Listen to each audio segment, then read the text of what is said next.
악은 악으로 잠재우지 못하고 선으로서만 잠재울 수 있나니 이것이 옛부터 전해 내려오는 법이니라. 법구경 제5송입니다. 분노는 분노로 사라지지 않는다는 말, 우리는 이미 알고 있습니다. 그런데 왜 반복할까요? 여러분, 오늘부터 법구경 시리즈를 시작합니다. 법구경은 부처님의 말씀을 423개의 개송으로 엮은 경전입니다. 2500년 전 인도에서 시작되어 지금까지 전해 내려온 가장 오래되고 널리 읽히는 불경 중 하나입니다. 복잡한 철학이 아니라 우리 삶의 순간순간에 적용할 수 있는 지혜를 담고 있습니다. 1강에서는 분노에 관한 이야기를 나누려 합니다. 부처님께서 하신 말씀이 왜 지금도 우리에게 필요한지 두 이야기를 통해 함께 들여다보겠습니다. 한 비구가 있었습니다. 그는 오랫동안 수행해온 사람이었습니다. 계율에 엄격했고 말수가 적었으며 늘 차분한 표정을 유지했습니다. 사람들은 그를 보면 마음이 가라앉는다고 말했습니다. 그 역시 스스로를 그렇게 믿었습니다. 분노 같은 감정은 이미 넘어섰다고 생각했습니다. 그의 하루는 늘 같았습니다. 해가 뜨기 전 일어나고 호흡을 고르고 마을로 탁발을 나갔다가 돌아왔습니다. 그날도 특별할 것은 없었습니다. 조금 더운 날씨, 여유 없는 사람들의 얼굴. 그는 한 집 앞에 섰습니다. 문이 열렸고 집주인은 그를 훑어보았습니다. 그리고 음식 대신 말을 던졌습니다. 수행자라면서 왜 매일 이렇게 얻어먹으러 다니는가? 말은 짧았습니다. 하지만 그의 마음 어딘가를 정확히 건드렸습니다. 그는 아무 말도 하지 않았습니다. 고개를 숙이고 그 자리를 떠났습니다. 겉으로 보면 아무 일도 없었습니다. 하지만 그는 몇 걸음 걷기도 전에 가슴이 조여오는 걸 느꼈습니다. 호흡이 짧아졌습니다. 그 말이 계속 되풀이되었습니다. 떠올릴수록 더 날카로워졌습니다. 그 사람은 나를 몰라서 그런 말을 한 것이다. 내가 어떤 수행을 해왔는데 저런 무례를 왜 내가 참아야 하는가? 그는 자신이 화가 났다는 걸 알았습니다. 그리고 동시에 그 화를 정당화하고 있었습니다. 탁발을 마치고 돌아왔지만 마음은 돌아오지 않았습니다. 자리에 앉았지만 호흡은 흐트러졌고 생각은 멈추지 않았습니다. 눈을 감으면 그 집 앞 장면이 다시 떠올랐습니다. 이번에는 그가 말하고 있었습니다. 더 또렷하게, 더 논리적으로 상대를 몰아붙이고 있었습니다. 좌선은 더 이상 수행이 아니었습니다. 분노를 반복해서 되새기는 시간이 되어버렸습니다. 그는 결국 자리에서 일어났습니다. 그날 밤 그는 잠들지 못했습니다. 어둠 속에서 그는 자신의 모습을 보았습니다. 수년간 쌓아온 수행이 한 사람의 말 한마디에 무너지는 모습을. 그 순간 그는 깨달았습니다. 자신이 화를 낸 것이 아니라 화에 붙들려 있다는 것을. 다음 날 새벽 그는 다시 그 집 앞에 섰습니다. 문이 열렸고 어제 그 사람이 나왔습니다. 비구는 말했습니다. 어제 당신의 말에 저는 화가 났습니다. 하지만 그 화는 당신 것이 아니라 제 것이었습니다. 오늘은 그 화를 두고 왔습니다. 집주인은 잠시 멈칫했습니다. 그리고 아무 말 없이 문을 닫았습니다. 비구는 그 자리를 떠났습니다. 용서받지도 사과받지도 못했습니다. 하지만 그의 가슴은 가벼워졌습니다. 그는 이해했습니다.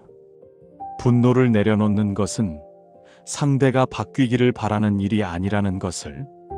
내 마음을 다시 내 것으로 만드는 일이라는 것을. 그날부터 그의 수행은 달라졌습니다. 감정을 억누르는 것이 아니라 있는 그대로 보고 놓아주는 법을 배웠습니다. 두 번째 이야기입니다. 여러 비구가 함께 지내는 사원이 있었습니다. 그들은 각자 다른 길을 걸어왔고 서로 다른 방식으로 수행했습니다. 그중 두 사람은 유난히 자주 부딪혔습니다. 사소한 일에서도 의견이 달랐고 서로의 방식을 못마땅해 했습니다. 처음에는 겉으로 드러내지 않았습니다. 속으로만 쌓아두었습니다. 하지만 말로 나오지 않은 감정은 마음속에서 더 단단해집니다. 어느 날 아주 작은 규칙 하나를 두고 말이 오갔습니다.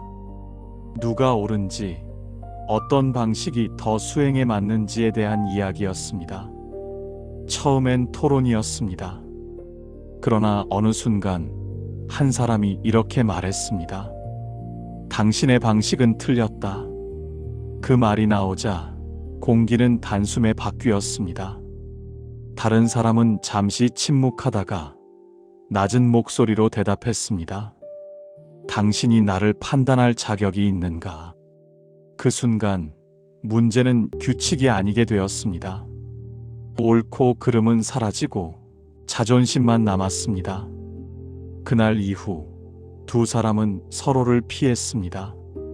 같은 공간에 있으면서도 말을 섞지 않았고 시선을 마주치지 않았습니다. 그 긴장은 주변 사람들에게도 전해졌습니다. 사원은 더 이상 편안한 수행의 장소가 아니었습니다. 부처님은 이 상황을 보고 두 사람을 따로 불렀다고 전해집니다. 그리고 이렇게 말했습니다. 옳음을 지키려다 마음을 잃지 말라. 그대들이 지키려는 것은 진리인가, 자존심인가? 그 말을 듣고 두 사람은 각자의 방으로 돌아갔습니다. 며칠 후 한 사람이 먼저 움직였습니다. 상대를 찾아가 말했습니다. 내가 옳았는지는 모르겠습니다. 하지만 내가 당신을 존중하지 않았던 것은 분명합니다. 다른 사람은 잠시 침묵했습니다. 그리고 대답했습니다. 나도 마찬가지였습니다. 두 사람은 여전히 서로 다른 방식으로 수행했습니다. 의견이 다를 때도 많았습니다. 하지만 이제는 그것이 갈등이 되지 않았습니다. 다름을 인정하고 서로의 길을 존중하는 법을 배웠기 때문입니다. 악은 악으로 잠재우지 못하고 선으로서만 잠재울 수 있나니 이것이 옛부터 전해 내려오는 법이니라. 부처님의 말씀은 분명합니다. 분노를 분노로 갚으면 분노는 끝나지 않습니다. 상대가 먼저 바뀌기를 기다리면 평생을 기다려도 마음은 편치 않습니다. 분노를 내려놓는 일은 지는 것이 아닙니다. 그것은 내 마음을 다시 내 것으로 만드는 일입니다. 상대가 옳든 틀리든 그것은 중요하지 않습니다. 내가 그 분노에 붙들려 있는 한 나는 자유롭지 못합니다. 두 이야기의 사람들은 모두 수행자였습니다. 하지만 그들도 분노로부터 자유롭지 못했습니다. 차이는 하나였습니다. 분노를 붙들고 있었는가 아니면 내려놓았는가. 첫 번째 비구는 다시 그 집 앞에 섰습니다. 사과를 받기 위해서가 아니라 자신의 분노를 내려놓기 위해서였습니다. 두 번째 이야기의 비구는 먼저 다가갔습니다. 상대가 변하기를 기다리지 않고 자신이 먼저 손을 내밀었습니다. 그들이 용기를 낸 것은 상대 때문이 아니었습니다. 자기 자신을 위해서였습니다. 분노에 묶인 삶을 끝내고 다시 평온을 찾기 위해서였습니다. 오늘 하루 당신이 쥐고 있는 분노가 있다면 이렇게 해보십시오. 그 감정을 인정하십시오. 나는 지금 화가 났다라고 속으로 말해보십시오. 그리고 그 화를 정당화하지 마십시오. 상대가 틀렸든 내가 옳든 그것과 상관없이 이렇게 말하십시오. 이 분노는 나를 아프게 할 뿐이다. 나는 이제 이것을 내려놓겠다. 한 번에 되지 않습니다. 하루에 한 번 그 분노를 떠올릴 때마다 다시 내려놓으십시오. 10번을 떠올리면 10번 내려놓으십시오. 100번을 떠올리면 100번 내려놓으십시오. 그렇게 반복하다 보면 어느 순간 그 분노가 흐려집니다. 필요하다면 첫 번째 비구처럼 다시 그 사람 앞에 서십시오. 용서를 구하거나 받기 위해서가 아닙니다. 당신 자신의 분노를 놓아주기 위해서입니다. 혹은 두 번째 이야기의 비구처럼 먼저 손을 내미십시오. 상대가 받아줄지 안 받아줄지는 중요하지 않습니다. 당신이 먼저 내려놓았다는 것, 그것만으로 충분합니다. 분노를 버리는 것은 상대를 용서하는 것이 아닙니다. 나 자신을 놓아주는 것입니다. 부처님은 이미 말씀하셨습니다. 분노는 분노로 사라지지 않는다고. 오늘부터 시작하십시오. 당신의 마음을 다시 당신의 것으로 만드십시오. 분노를 내려놓는 그 순간 당신은 자유로워집니다. 부처님의 말씀이 더 많은 분들께 닿을 수 있도록 좋아요와 구독으로 함께 해주십시오.